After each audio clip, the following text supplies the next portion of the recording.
थोड़ा जिद्दी हूँ ख्वाब देखने से बाज नहीं आता, कि थोड़ा जिद्दी हूँ ख्वाब देखने से बाज नहीं आता, और अपने सपनों के लिए बिना संघर्ष किए हार जाऊँ, यह मुझे रास नहीं आता, रास नहीं आता। खामोशियाँ छा जाएगी छतों पर मेले लगेंगी, अरे खामोशियाँ छा जाएगी छतों पर मेले लगेंगी, जिस दिन तू सेलेक्ट होकर अपने घर अपने गांव वापस लौटेगा। So hello everyone, welcome back in my YouTube channel Skills Defence Institute पर आपका अगेन से वेलकम है। तो जैसे कि हम लोग खोटा व्याकरण का सेक्शन पढ़ रहे थे फ्रेंड्स, और इससे पहले हम लोगों ने वर्ण परिचय का पहला टॉपिक स्वर वर्ण पढ़ लिया है फ्रेंड्स, और आज के सेशन में हम लोग व्यंजन वर्ण को पढ़ने वाले हैं। सो चलिए फ्रेंड्स,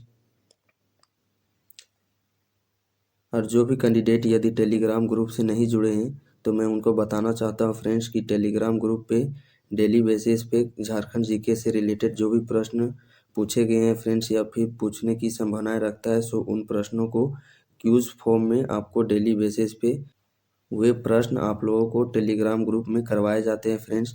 सो आप क्यूज को अटेंड कर अपने तैयारी को और बेहतरीन करें। तो चलिए फ्रेंड्स, आज के सेशन को हम लोग फाइनली स्टार्ट करते हैं, और आज का सेशन में हम लोग को पढ़ना है दूसरा टॉपिक वर्ण परिचय का ही, वह है व्यंजन वर्ण।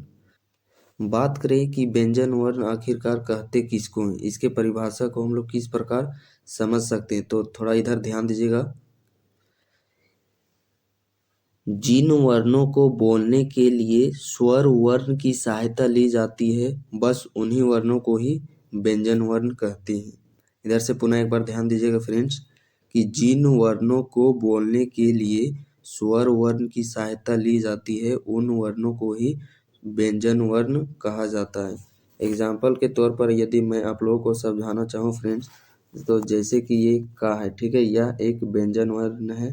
जब हम लोग इसका संधि विच्छेद करते हैं फ्रेंड्स, तो देखते हैं कि यह किन किन वर्णों से मिलकर के बना है। तो बात करें, ये एक हो गया का हलंत और एक आ व्यंजन वर्ण बना है, और यहाँ पे आप देख पा रहे होंगे फ्रेंड्स आ, तो यह एक क्या चीज है, यह एक स्वर वर्ण है। ठीक उसी प्रकार यदि हम लोग दूसरा कोई व्यंजन वर्ण ले फ्रेंड्स, जैसे कि हम लोग लेते हैं ला, तो बात करें यह किन किन स्वर वर्णों के मेल से बना है, तो एक तो हो गया ला हलंत प्लस आ। यहाँ पे भी आप देख पा रहे हैं फ्रेंड्स, इस स्वर वर्ण की सहायता ली गई है। ठीक उसी प्रकार यदि हम लोग दूसरा एग्जाम्पल देखें, मान लेते हैं यहाँ पे को लिखे हैं फ्रेंड्स, ठीक है, तो इसका जब भी हम लोग संधि विच्छेद करते हैं तो का हलंत प्लस ओ, तो यहाँ आप देख पा रहे हैं फ्रेंड्स, इस स्वर वर्ण की सहायता ली गई है इस की व्यंजन वर्ण को लिखने के लिए। तो हम लोग देखते हैं फ्रेंड्स कि खोटा व्याकरण के व्यंजन वर्ण में कितने इसके भेद बताए गए हैं, या फिर इनके कितने प्रकार बताए गए हैं। जैसे कि पहले क्लास में हम लोग पढ़े थे फ्रेंड्स कि स्वर वर्णों की टोटल संख्या खोटा व्याकरण में बात करें तो 8 बताई गई है।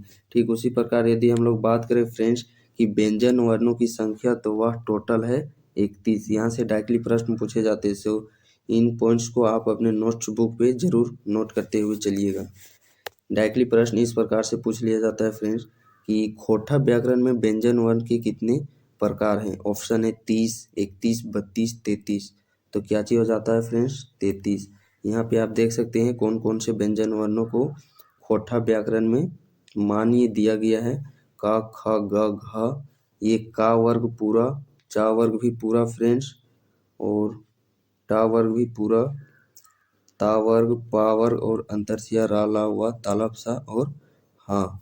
बात करें फ्रेंड्स, इसकी तुलना यदि हम लोग हिंदी से करें तो हिंदी में टोटल व्यंजन वर्णों की संख्या होती है 38।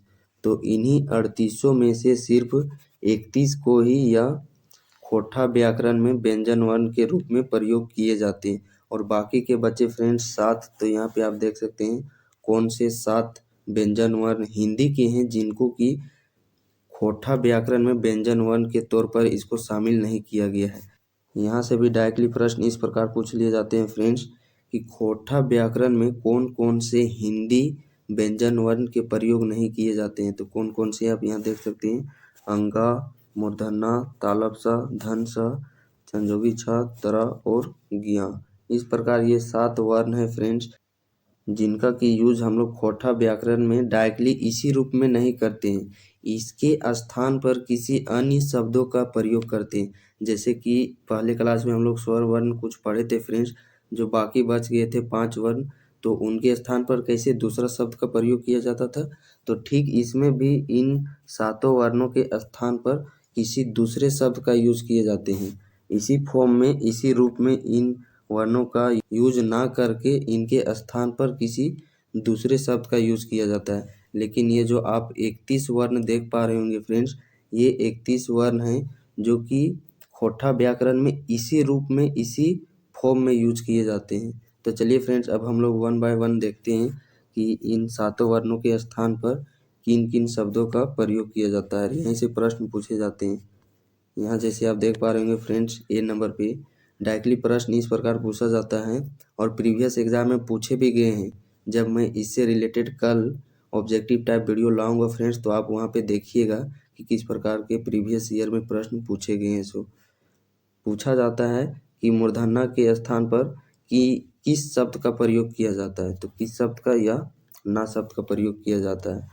बात करें फ्रेंड्स, पहला नंबर पे आप देख पा रहे होंगे कि मूर्धन्य के स्थान पर ना वर्ण का प्रयोग किया जाता है। उदाहरण के तौर पर आप यहाँ पे देख सकते हैं फ्रेंड्स, यदि हम लोग को हिंदी में लिखने की बारी आती है जब कारण, तो इस प्रकार लिखते हैं। यह हिंदी में सही है, लेकिन जब हम लोगों को कारण खोटा व्याकरण में लिखने की बारी आती है फ्रेंड्स, तो इस प्रकार ना लिख करके इस प्रकार लिखा जाता है। ठीक है। उसी प्रकार जब ऋण लिखने की बारी आती है फ्रेंड्स खोटा में, तो इस प्रकार का शब्द लिखना है और मनी का भी इस प्रकार का शब्द लिखना है। नेक्स्ट भी आप देख पा रहे होंगे फ्रेंड्स, अंतरसिया का प्रयोग शब्द के प्रारंभ में नहीं किया जाता है। यानी कि अंतरसिया का प्रयोग शब्द के प्रारंभ में नहीं होता है। इसका कहने का यह तात्पर्य है फ्रेंड्स कि शब्द के प्रारंभ में इसी रूप में अंतरसिया, जो इसका आकृति है, बनावट है, इसी रूप में प्रयोग नहीं किया जाता है। प्रयोग किया जाता है लेकिन इसी रूप में नहीं। और प्रयोग किस रूप में किया जाता है, इसके स्थान पर किसी दूसरे शब्द का प्रयोग करके शब्द के प्रारंभ में करते हैं। और वह दूसरे शब्द कौन कौन से फ्रेंड्स, जैसे कि हो गया जा वर्ण, ठीक उसी प्रकार यू शब्द और ए शब्द। यहाँ पर आप एग्जाम्पल के तौर पर इसे और अच्छे से समझ सकते हैं फ्रेंड्स। जब हम लोगों को यज्ञ लिखने की बारी आती है खोटा में, तो इस प्रकार का यज्ञ ना लिख करके इस प्रकार का जैग लिखाता है। ठीक है। जब हम लोग हिंदी में लिखते हैं फ्रेंड्स याद, तो इस प्रकार का लिखाता है। लेकिन जब हम लोग को खोटा में लिखने की बारी आती है, तो इस प्रकार का याद शब्द ना लिख करके इस प्रकार का याद शब्द लिखते हैं। उसी प्रकार याद लिखने की बारी आती है तो इस प्रकार का लिखते हैं। और योगी को जोगी लिखा जाता है और यकीन को यकीन लिखा जाता है। नेक्स्ट सी नंबर पे है फ्रेंड्स, वा का प्रयोग शब्द के प्रारंभ में नहीं होता है। यह भी ठीक पिछले के एग्जाम्पल जैसा ही फ्रेंड्स, इसका भी जब शब्द के पहले में वा आता है तो इसका जो बनावट है, आकृति है, यह इसी फॉर्म में नहीं आता है। ठीक है।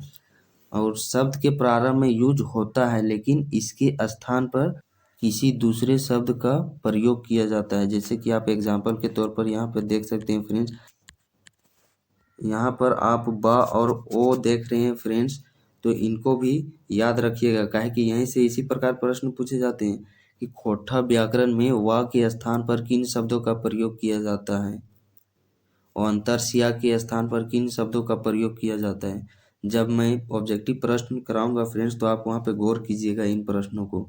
बहुत सारे प्रश्न इन्हीं से पूछे जाते हैं कि तालब सा के स्थान पर किन शब्दों का प्रयोग किया जाता है, धन सा के स्थान पर किन शब्दों का प्रयोग किया जाता है। तो इन्हें ही याद रखना है। और इससे जुड़े हुए ऑब्जेक्टिव प्रश्न मैं आप लोगों को इसलिए कराऊंगा फ्रेंड्स, क्योंकि आप वहाँ पे यह देख सकेंगे कि किस प्रकार से प्रश्न एग्जाम में पूछे जाते हैं। सो और नेक्स्ट एग्जाम्पल है फ्रेंड्स, यदि हम लोगों को विषय लिखने की बारी आती है, तो इस प्रकार का विषय ना लिख करके इस प्रकार का विषय लिखते हैं खोटा व्याकरण में। ठीक उसी प्रकार व्यापार को व्यापार ना लिख करके व्यापार लिखा जाता है। वकील को इस प्रकार वकील लिखा जाता है।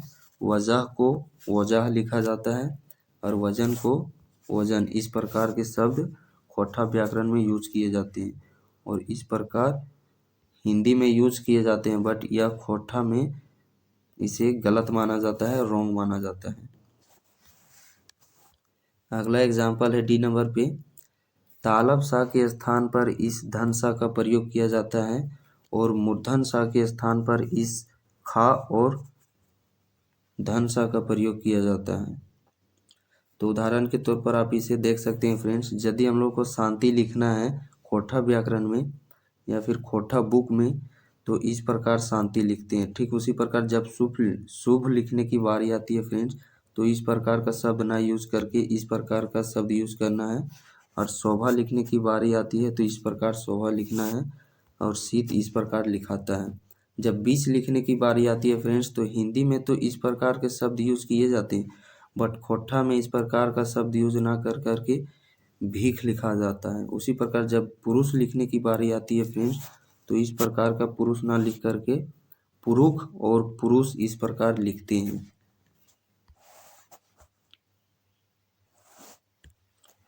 उसी प्रकार अगला है फ्रेंड्स, संजोगी छ के स्थान पर खा, कच, चच और छ, ये 4 शब्दों का प्रयोग किया जाता है फ्रेंड्स। इन्हें विशेष तौर पर याद रखिएगा कि छ के स्थान पर किन शब्दों का प्रयोग किया जाता है। मैं आपसे बार बार यह बता रहा हूँ फ्रेंड्स कि प्रश्न यहीं से पूछे जाते हैं कि खोटा व्याकरण में संजोगी छ के स्थान पर किन शब्दों का प्रयोग किया जाता है, तो इन्हें आप लोग विशेष तौर पर याद रखिएगा। एग्जाम्पल के तौर पर आप यहाँ पे देख सकते हैं, यदि खोटा व्याकरण में क्षति लिखना हो फ्रेंड्स, तो इस प्रकार का क्षति शब्द ना यूज करके खती लिखाता है। ठीक उसी प्रकार जब परीक्षा लिखना हो तो इस प्रकार का परीक्षा शब्द ना यूज करके परीक्षा और परीक्षा लिखाता है। उसी प्रकार जब क्षमता लिखने की बारी आती है फ्रेंड्स, तो इस प्रकार शब्द ना यूज करके क्षमता लिखाता है। उसी प्रकार क्षेत्र शब्द को जब लिखना होगा फ्रेंड्स, तो इस प्रकार शब्द यूज ना करके क्षेत्र और खेत शब्द का यूज करते हैं खोटा व्याकरण में। उसी प्रकार नेक्स्ट है त्रा के स्थान पर, तो त्रा के स्थान पर तर शब्द का प्रयोग किया जाता है फ्रेंड्स। एग्जाम्पल के तौर पर यदि आप यहाँ पे देखें, तो यदि क्षेत्र शब्द लिखना है खोटा व्याकरण में तो इस प्रकार ना यूज करके इस प्रकार यूज करना है, और मंत्र को भी इस प्रकार ना यूज करके इस प्रकार लिखना है खोटा व्याकरण में। यात्रा को जात्रा लिखा जाता है और यंत्र को जंतर लिखा जाता है। अगला एग्जाम्पल है फ्रेंड्स, जैसे कि हमने बताया था कि 7 ऐसे वर्ण हैं जिनका की प्रयोग खोटा व्याकरण में उसी रूप में नहीं किया जाता है, बल्कि उसके स्थान पर किसी अन्य दूसरे शब्द का प्रयोग किया जाता है। तो यह 7वां वर्ण अंतिम वर्ण है फ्रेंड्स, ज्ञान। तो ज्ञान के स्थान पर ज्ञा और गे और गा का प्रयोग किया जाता है। एग्जाम्पल के तौर पर आप यहाँ पे देख सकते हैं फ्रेंड्स, ज्ञान को खोटा व्याकरण में ज्ञान और ज्ञान शब्द लिख करके प्रयोग किए जाते हैं। उसी प्रकार जब यज्ञ लिखने की बारी आती है खोटा व्याकरण में, तो इस प्रकार का शब्द यूज ना करके यज्ञ लिखाता है और विज्ञान को विज्ञान लिखते हैं और संज्ञा को इस प्रकार संज्ञा लिखते हैं। यह वर्ण परिचय का तीसरा टॉपिक है, वर्णों का उच्चारण। तो इस सेक्शन से भी काफ़ी प्रश्न पूछे जाते हैं फ्रेंड्स, सो इसे भी आप लोग ध्यान से देखिएगा। नंबर 1 पे हम लोग को बात करना है सबसे पहले स्वरों के उच्चारण स्थान और टोटल स्वर कितने फ्रेंड्स खोटा व्याकरण में, तो उनकी संख्या है 8। इसमें हम लोग इन 8 स्वरों का 1 बाय 1 देखने वाले हैं फ्रेंड्स कि इसका उच्चारण स्थान कहाँ से होता है। और ये जो आप इधर देख पा रहे हैं, यानी कि 2 आ के मिलने से जुटने से इस बड़े आ का निर्माण होता है। तो आ और अमेकर आ का उच्चारण स्थान है फ्रेंड्स कंठ से। ठीक उसी प्रकार बात करें छोटी ई और बड़ी ई का उच्चारण स्थान है तालव ये से, और छोटी ई यानी कि 2 गो छोटी ई के मिलने से इस बड़ी ई का निर्माण हुआ है। ठीक उसी प्रकार बात करें छोटी ऊ और बड़ी ऊ, और बड़ी ऊ किसके किसके मिलने से बना है, 2 गो छोटी ऊ के मिलने से बना है। तो बड़ी ऊ और छोटी ऊ का उच्चारण स्थान है ओष्ठ से। नेक्स्ट है फ्रेंड्स ए, तो ए किसके किसके मिलने से बना है, एक तो आ और एक छोटी ई। ऊपर में हम लोग देखे थे फ्रेंड्स, आ का उच्चारण स्थान है कंठ से और छोटी ई का उच्चारण है तालब से। तो ये बना है इन दोनों के मिलने से, तो इसका उच्चारण स्थान भी इन दोनों के उच्चारण स्थान के मिलने से होता है। जैसे कि कंठ और तालब के मिलने से इस ए का उच्चारण स्थान होता है, और उच्चारण स्थान क्या चीज होता है? कंठ तालब ही। ठीक उसी प्रकार नेक्स्ट है फ्रेंड्स ओ किसके मिलने से बना है? एक तो आ और एक छोटी ऊ। तो यहाँ पर आ देख पा रहे होंगे फ्रेंड्स, और छोटी ऊ। आ का उच्चारण स्थान है कंठ से, और छोटी ऊ का उच्चारण स्थान है ओष्ठ से। तो ठीक इसी प्रकार इसका उच्चारण स्थान भी फ्रेंड्स कंठ और ओष्ठ के मिलने से होता है, यानी कि कंठोष्ठय से ओ का उच्चारण स्थान होता है। दूसरा नंबर पे है व्यंजनों का उच्चारण स्थान। तो बात करें फ्रेंड्स, खोटा व्याकरण में टोटल व्यंजन वर्ण कितने हैं? 31। तो इन 31 व्यंजन वर्णों को हम लोग 1 बाय 1 देखेंगे फ्रेंड्स कि आखिरकार इनका उच्चारण स्थान कहाँ से होता है। तो सबसे पहले मैं आपको बताना चाहता हूँ फ्रेंड्स, जैसे कि का से अंगा तक को का वर्ग, चा से इया तक को चा वर्ग, टा से मूर्धन्य तक को टा वर्ग, ठीक उसी प्रकार ता को ता वर्ग, और पा से मा तक को पा वर्ग कहा जाता है। तो ये जो वर्ग देख पा रहे हैं फ्रेंड्स, इनके अंतिम वर्णों का जो उच्चारण स्थान होता है वह होता है नासिक। और इसके अलावा जो 4 बच गए हैं फ्रेंड्स वर्ग में, तो उनका उच्चारण स्थान इधर दिया गया है। बात करें सबसे पहले, और ये जो आप क्रॉस चिन्ह देख पा रहे होंगे फ्रेंड्स अंगा और मूर्धन्य में, तो ये दोनों वर्णों को खोटा व्याकरण वर्ण में शामिल नहीं किया गया है, ठीक है, इसीलिए यहाँ पे क्रॉस चिन्ह दिया गया है।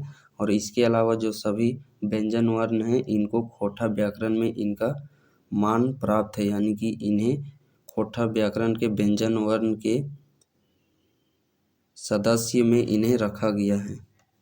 बात करें फ्रेंड्स, का से घा तक को, यानी कि का खा गा घा, इनका उच्चारण स्थान है कंठ। ठीक उसी प्रकार चा छा जा झा का उच्चारण स्थान है तालु। टा ठा डा का उच्चारण स्थान है मूर्धा। ता था दा धा का उच्चारण स्थान है दंत। पा फा बा भा का उच्चारण स्थान है ओष्ठ। और इसके अलावा जो बाकी इधर बच जाते हैं फ्रेंड्स सभी वर्ग के अंतिम व्यंजन वर्ण, तो उसका उच्चारण स्थान है नासिक। और यहाँ जो आप ग्रीन और रेड में देख पा रहे हैं फ्रेंड्स अघोष वर्ण, सघोष वर्ण, महाप्राण, अल्प प्राण, तो यहाँ से भी प्रश्न पूछे जाते हैं, सो इसे भी आप लोग याद कीजिएगा। और मैंने जिस प्रकार अपने नोट्स में इसे नोट्स किया हूँ फ्रेंड्स, ठीक उसी प्रकार आप लोगों को भी नोट्स में इसी प्रकार नोट करनी है। बात करें फ्रेंड्स, किसी भी वर्ग का प्रथम सदस्य अघोष वर्ण कहलाता है और यह अल्प प्राण के अंतर्गत में आता है। ठीक उसी प्रकार वर्ग के दूसरे सदस्य अघोष वर्ण कहलाते हैं और यह महाप्राण के अंतर्गत में आते हैं। और दूसरे सदस्य के अलावा एक सा भी वर्ण है फ्रेंड्स, यह भी अघोष वर्ण और महाप्राण के अंतर्गत में आता है और इसका उच्चारण स्थान होता है दंत से। और वर्ग के तीसरे सदस्य सघोष वर्ण कहलाते हैं और यह अल्प प्राण के अंतर्गत में आते हैं। ठीक उसी प्रकार वर्ग के चौथे सदस्य सघोष वर्ण कहलाते हैं और यह महाप्राण के अंतर्गत में आते हैं। और इनके अलावा फ्रेंड्स एक हा भी वर्ण है जो कि सघोष वर्ण के अंतर्गत में आता है और महाप्राण के अंतर्गत में, और इसका उच्चारण स्थान है स्वर यंत्र। ठीक उसी प्रकार बात करें फ्रेंड्स, जो किसी भी वर्ग के अंतिम सदस्य जैसे कि इया हो गया, ना हो गया और माँ, और इसके अलावा अंतर सिया रा ला, ये सभी के सभी सघोष वर्ण कहलाते हैं फ्रेंड्स और यह अल्प प्राण के अंतर्गत में आते हैं। और इनके अलावा बात करें तो एक वा वर्ण है, यह भी सघोष वर्ण के अंतर्गत में आता है और अल्प प्राण के अंतर्गत में, और इसका उच्चारण स्थान होता है फ्रेंड्स दंतोष्ठय। तो चलिए फ्रेंड्स, आज के सेशन को हम लोग यहीं पे समाप्त करते हैं, मिलते हैं नेक्स्ट वीडियो पर। तब तक अपना ख्याल रखिए। जय हिंद, जय भारत, जय झारखंड। और हाँ फ्रेंड्स, जो भी कैंडिडेट अगर इस चैनल पर नए जुड़े हैं तो चैनल को सब्सक्राइब कर लें। और आपकी जानकारी के लिए बता दूं फ्रेंड्स कि बहुत ही जल्द इस चैनल के माध्यम से आप लोगों को जेसीसी एक्साइज कांस्टेबल का प्रैक्टिस सेट भी मिलना प्रारंभ हो जाएगा। सो जो भी कैंडिडेट यदि नहीं है फ्रेंड्स इस चैनल पर, तो चैनल से अवश्य जुड़े और टेलीग्राम ग्रुप से भी जुड़ जाए, क्योंकि वहाँ पे भी डेली बेसिस पे झारखंड जीके का क्यूज़ कराया जाता है फ्रेंड्स। सो उन क्यूज़ को आप अटेंड करके अपनी तैयारी को और बेहतरीन बना सकते हैं और बहुत सारे कैंडिडेट जुड़ गए हैं फ्रेंड्स और अपने तैयारी को एक अच्छे मार्ग के तरफ ले जाने का प्रयास कर रहे हैं। सो आप भी उस मुहिम से जुड़े फ्रेंड्स।